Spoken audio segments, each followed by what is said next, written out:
Como compatibilizar, no caso da macrocriminalidade, os acordos entre pessoas jurídicas do grupo empresarial, executivos e colaboradores acionistas, pessoas físicas? Como criar uma uniformidade para que esses acordos sejam feitos de forma simultânea entre o ente coletivo e as pessoas físicas? Estamos no Conecta, um podcast que discute temas do processo penal contemporâneo. Sou Nereu Giacomoli, comigo Marcos Eberhard. O tema do episódio de hoje é acordos empresariais, aspectos penais da colaboração premiada e da leniência. Conosco, o professor da Escola de Direito da PUC do Rio Grande do Sul, doutor em Direito e advogado Alexandre Wunderlich, que já está com a palavra. Prazer poder encontrar o professor Nereu José Giacomoli, professor Marcos Eduardo Eberhard, nesse programa prestigiado já, que é o Conecta, e é uma satisfação, como ouvinte, poder participar desse primeiro encontro para falar de um tema que eu reputo que é bastante importante. Então, quero inicialmente agradecer muito o convite que me foi formulado pelos professores Nereu e Marcos, que são, sobretudo, além de meus colegas na Universidade Católica, na PUC do Rio Grande do Sul, são diretos amigos e pessoas que eu admiro, profissionais que engrandecem o processo penal. Falar um pouco sobre a justiça consensual de natureza penal, mas especificamente sobre acordos que envolvem a criminalidade empresarial. É bastante já conhecido o tema da justiça penal negocial. O professor Nereu Giacomoli foi pioneiro no Brasil escrevendo sobre isto.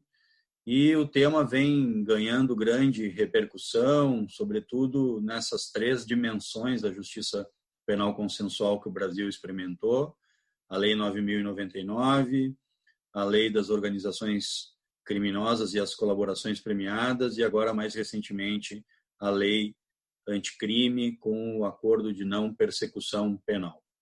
Dentro dessas três dimensões, evidentemente que há uma possibilidade muito grande de se fazer um diálogo sobre esses institutos. A proposta que eu trouxe ao Conecta é especificamente nos crimes empresariais, quando envolvem também os acordos as pessoas jurídicas, as empresas, os grupos econômicos, as sociedades empresárias. Muitas vezes um grupo econômico tem dezenas de empresas, de CNPJs debaixo dele.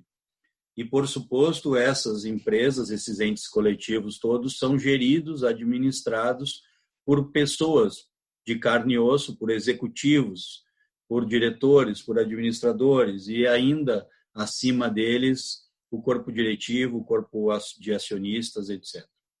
Então, dentro do diálogo que se pode ser feito sobre a justiça penal negocial, que é um avanço e que é uma forma de resolver esses conflitos, aparece esse pequeno nicho, que é o nicho que envolve os acordos das empresas, no Brasil tratado como acordos de leniência, e, de outro lado, os acordos que envolvem as pessoas físicas, nas hipóteses legais, os acordos no âmbito da Lei 9.099, os acordos de colaboração premiada e os acordos de não persecução penal.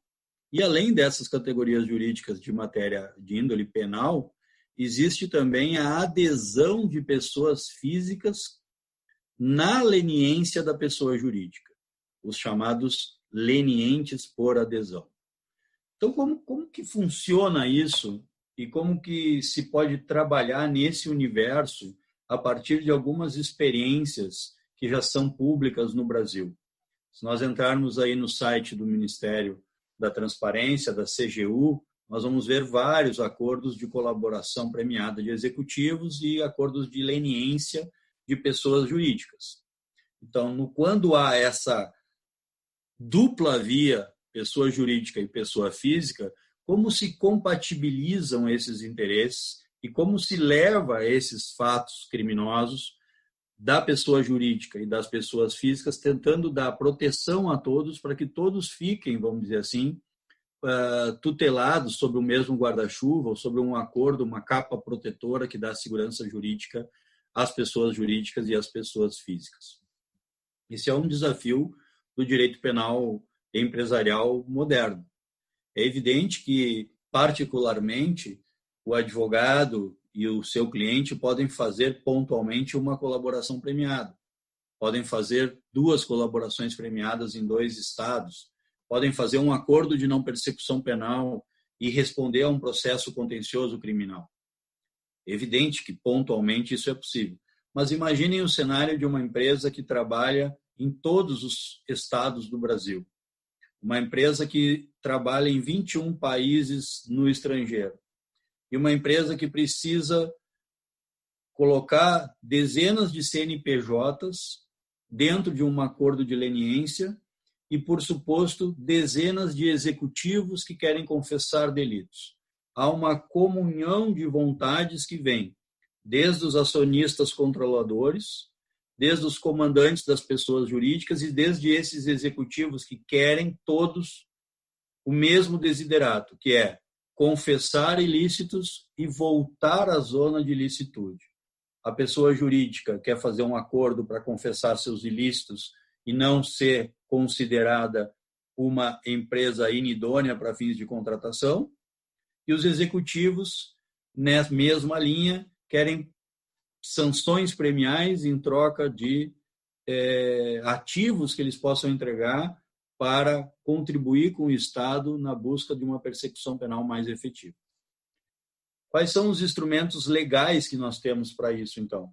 A lei anticorrupção, que nos dá o acordo de leniência. Esse acordo de leniência, agora, a partir de uma nova postura do governo federal, o Ministério Público Federal, a CGU, o próprio Supremo Tribunal Federal participou, via ex-presidente Toffoli, de um documento de uniformização desses órgãos no que tange à administração desses acordos das pessoas jurídicas e, sobretudo, nas reparações dos danos. De outro lado, para as pessoas físicas existem, como eu já disse, a adesão de pessoas físicas ao acordo da pessoa jurídica.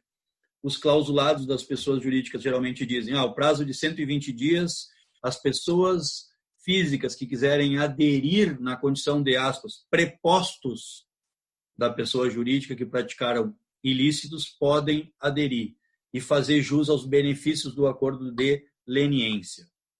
De outro lado, se a prática que o executivo fez não é compatível com essa figura, que ainda é uma figura nebulosa, eu diria até cinza, que é a figura do leniente e aderente, se ele é mais do que um mero partícipe, se ele é um coautor ou se ele teve um protagonismo no fato ilícito, ele tem que fazer um acordo individual.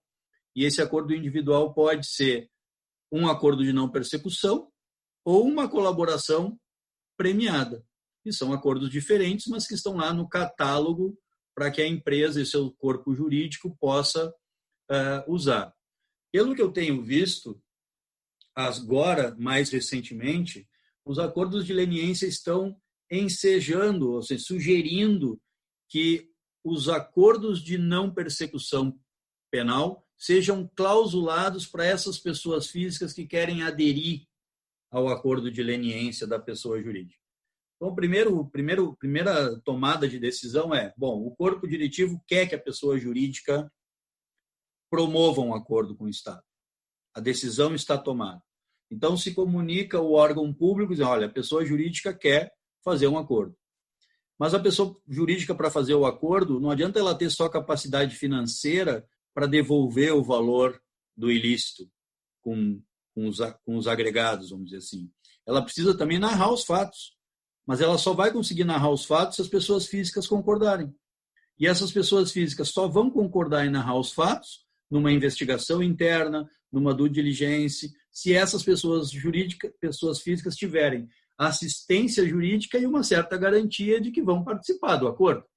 Porque, senão, do inverso, a pessoa jurídica escuta todo o material das pessoas físicas, todas as narrativas dos fatos, recebe todas as provas, faz o acordo da pessoa jurídica e deixa essas pessoas físicas desassistidas, ou diga, cada um por si, etc., e a pessoa física que auxiliou na investigação interna, acaba auxiliando a própria pessoa jurídica, mas ficando descoberta. Então, eu diria que essas situações, elas existem. É claro que são situações muito particulares, mas os sites apresentam essas soluções de compatibilidade de duas vias entre pessoas jurídicas e pessoas físicas. E acho que com a evolução da justiça penal consensual, nós vamos criando cada vez mais uma espécie de guichê único para essas negociações, para que, na expressão do professor Miguel Reale Júnior, num texto que eu recomendo sobre a criação de uma teoria geral de um direito premial, um princípio de uniformidade desses acordos e um princípio também de boa-fé entre as pessoas jurídicas, as pessoas físicas e o agente do Estado. Eu acho que o desafio é esse. Evidente que o paradigma mais importante, que eu tive a oportunidade de participar e que hoje é um case bastante estudado internacionalmente, inclusive, é o caso da construtora Norberto Odebrecht, o caso do grupo Odebrecht. Então, a construtora, a petroquímica Braskem, a empresa ambiental, a empresa de saneamento, enfim, dezenas de empresas fizeram uma leniência bastante grande que envolveu o Departamento de Justiça norte-americano junto com o Departamento brasileiro, com a Justiça brasileira, e que os executivos, num total de 77, fizeram 77 acordos de colaboração. Nesse caso específico da Odebrecht, que foi praticamente 2 anos de trabalho, os acordos da pessoa jurídica e os das pessoas físicas correram em paralelo, mas de forma simultânea, resguardando-se aí os direitos de cada um, tentando, nesse modelo, criar uma compatibilidade para um acordo global e que, de certa forma, teve sucesso porque foi homologado tanto da pessoa jurídica quanto a ministra Carmen Lúcia, depois do falecimento do ministro Theory, homologou os 77 acordos de colaboração premial desses executivos. Muitos deles já cumprindo pena, já cumprindo a sanção premial, etc., etc. Os acordos até hoje não foram glosados ou discutidos ou anulados. Então, é uma experiência realmente bastante impactante pelos números, pelos relatos e também porque é um acordo que, como a gente diz no jargão, é um acordo que ficou de pé, está parando de pé e até hoje as pessoas estão cumprindo a sanção premial, algumas até já estão terminando. Então, esse case é um modelo que, dentro das estruturas, o acionista determina, olha, vamos fazer o acordo, os executivos, bom, então todos nós vamos falar os ilícitos e as multas vão ser pagas, os acordos vão ser reparados, os danos, né? E é uma tendência. É claro, o professor Nereu sabe, o professor Marcos Eberhard também, é cheio de defeitos, a justiça consensual precisa ser aprimorada sob uma perspectiva das garantias individuais, não é uma negociação em equiparidade de armas. Eu vejo vários problemas, eu tive a oportunidade de apontar em alguns estudos vários problemas. Mas, inegavelmente, esse espaço de consenso veio para ficar. As empresas que passam por asfixia patrimonial, asfixia de declaração de idoneidade, acabam sendo obrigadas a voltar à margem de licitude, como eu digo, que é confessar os seus equívocos e para poder continuar operando junto com o Estado, prestando serviço. E talvez a discussão que eu sugeri aqui no Conecta é justamente essa, é colocar o problema, o desafio, ciente, evidente, que é uma fatia muito pequena que pode de empresas que são capazes de ter o poderio econômico de fazer uma leniência sobreviver e ainda dar o amparo para os seus executivos, mas isso aconteceu nos casos bastante públicos que a gente conhece, e várias construtoras da Operação Lava Jato, depois a Operação Greenfield, grandes operações também no Rio de Janeiro da Saúde, todas essas empresas procuraram o Ministério Público Federal, depois o CAD, depois o Tribunal de Contas da União, então produzindo aí acordos de leniência. São categorias que eu acho que precisam ser aclaradas, sobretudo a adesão da pessoa física ao acordo de leniência, e é por isso que sugeri, atendendo o convite do meu caríssimo amigo Marcos Eberhardt, o tema. E é assim, professor Nereu e professor Marcos, que eu devolvo a palavra para que vocês possam fazer algum questionamento ou, enfim, colocar as questões aí no nosso podcast. Eu tenho acompanhado, professor Alexandre Wunderlich e professor Nereu, todos os escritos e as críticas, principalmente desde lá da década de 90, com o professor Nereu, na abertura do nosso país, do nosso sistema jurídico ao consenso, mas também, Alexandre, nos teus escritos sobre a transação penal. E acompanhei, desde 2008, 2009, 2010, tudo que tu escreveste ao redor da delação, depois colaboração, e nesse momento acompanhei também tudo que tu colaborou em relação ao acordo de não persecução penal. E me chamou muito a atenção que a batida, o link que tu fizeste esse tempo todo, inclusive em alguns artigos em coautoria com o professor Miguel Reale Júnior, todos eles caminham para o mesmo sentido, de que nós precisamos especializar esse novo processo penal, essa nova forma de justiça, mas que todas as vezes que o legislador colocou o tema, desde a transação penal até agora, principalmente inclusive no pacote anticrime, seja em relação à colaboração, seja em relação ao acordo de não persecução penal, e agora também, claro, eu sei que não é um tema que tu trataste, mas o acordo de não persecução civil também está nisso.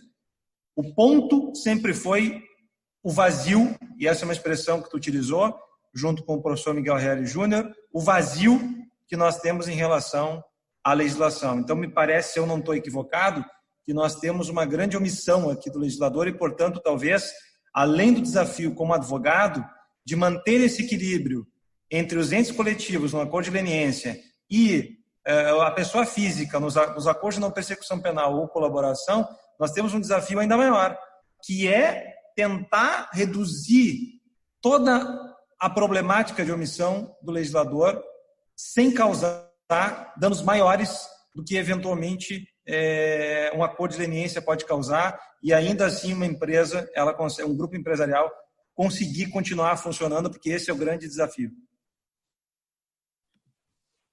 São questões muito importantes, Marcos, e eu acho que dá para a gente fazer uma meia-culpa, talvez. Até uma reflexão, né? Porque quando houve a Lei 9.099, muita crítica aos institutos da transação, da suspensão condicional do processo, professor Jacinto, professor Geraldo Prado, Salo de Carvalho, Auri Lopes Júnior, professor Nereu tinha uma posição até, acho em razão dos estudos da Espanha, um pouco menos crítica e mais de vanguarda naquela época. É hoje que eu olho assim, tá, Nereu? Não sei se eu estou certo, mas no final das contas, o que aconteceu se nós olharmos para trás? A nossa crítica foi atropelada pelo poder dos tribunais, pela jurisprudência dos tribunais. Nada foi declarado inconstitucional. Houve um aperfeiçoamento dos institutos. Os institutos estão conosco desde 1995. Então, se tivéssemos cedido alguma coisa e negociado ou flexibilizado, talvez poderia, em curto espaço de tempo, nós termos um aperfeiçoamento da justiça negocial no Brasil. É evidente que quando nós não conseguimos tratar das infrações de menor potencial ofensivo, quando nós vamos migrar para as organizações criminosas, ou seja, as infrações de altíssima complexidade, o processo negocial também iria enfrentar problemas. Era uma consequência natural, nós sabíamos. E foi o que aconteceu. Nós temos vários modelos, 2 modelos no mínimo, de colaboração premiada no Brasil. Uma que aceita e homologa a sanção premial antecipadamente, e a outra que o juiz, na sentença, vai definir qual é a redução de pena e dar a sanção premial. Quando nós tínhamos esses 2 cenários, eu escrevi com o professor Reale dizendo o seguinte: nós não podemos dar um passo tão largo de trazer o plea bargain e o acordo de não persecução penal para o sistema sem resolver ainda os problemas velhos. A plea bargain não veio, mas veio o acordo de não persecução penal, dando um passo, sim, muito largo. Pega aí, a grosso modo, quase que a totalidade dos delitos da legislação penal. Então, essa construção que eu penso que seja razoável de se ter, a partir de agora, uma uniformidade. Nós vamos ter que, de algum modo, compatibilizar a justiça penal negocial das infrações de menor, da colaboração, da não persecução penal com o processo penal, que ainda luta para deixar de ser inquisitivo. Então, é um trabalho praticamente hercúleo. Colocar uma justiça negocial dentro de um processo penal que ainda não é um processo penal acusatório, que ainda tem os seus defeitos de legislação. Acho que a tarefa é justamente de se trazer esses elementos para poder aprimorar um pouco mais as nossas bases, aprendendo um pouco com os erros, né? E quem sabe trazer aí para um direito penal nesse específico aspecto da criminalidade empresarial uma oportunidade que é o mais importante desses acordos para os grupos empresariais, que é a manutenção do negócio. E a manutenção do negócio, ela importa em manutenção dos empregos.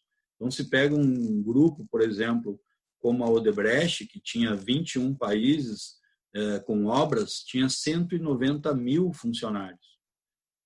Então, é um dano muito grande, por mais que a empresa tenha praticado os seus ilícitos, o fechamento da empresa, ou de todas as empresas, como no caso da JF e outras grandes empresas aí, seria um colapso muito maior na economia. Então, a possibilidade de reparação do dano para o Estado, para a União, para a vítima, né?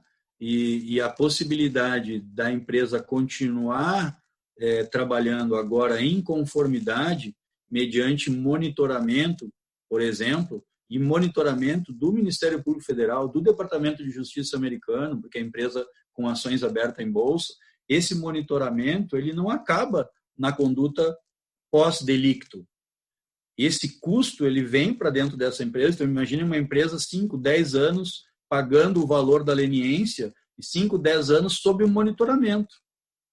Ela tem que efetivamente produzir muito para se manter ainda de chances de concorrer e, de outro lado, manter os seus negócios, os seus empregos, a sua geração de receita. Acho que é isso, professor Marcos. Eu só vou fazer um pequeno comentário, já vamos adiantados da hora. Parabéns, professor Alexandre, pela excelente exposição. Certamente nós vamos retomar esse tema, que ele é muito importante, porque o acordo, o consenso ou a justiça premial é uma realidade, não só no Brasil, mas na maioria dos ordenamentos jurídicos. Então, nós temos que realmente trabalhar do ponto de vista dogmático, científico, para estruturar essa nova realidade. Acredito que não há como se jogar para dentro do nosso sistema todos esses institutos e que há necessidade de nós realmente, como tu falaste no início, de criar uma teoria específica sobre esses negócios jurídicos processuais criminais. Tá? Então, nós precisamos de estabelecer princípios, métodos, garantias, procedimentos para estruturar essa nova realidade, porque acredito que muitos dos problemas que surgem na elaboração dos acordos, ou mesmo posteriormente na sua execução, se devem a essa falta de uma legislação específica mais adequada e de uma estruturação metodológica e principiológica sobre esta nova realidade que eu não acredito que vamos fugir dela. É uma realidade cada vez mais premente. Esses mecanismos estão em franca expansão dentro do nosso ordenamento jurídico e de outros também. Então, obrigado, professor Alexandre, pela excelente colaboração. Este foi o 28º episódio do Conecta Podcast. Compartilhe esse episódio, divulgue este conteúdo com seus seguidores. Até a próxima quarta-feira, às 18 horas. Obrigado, professor Alexandre Wunderlich.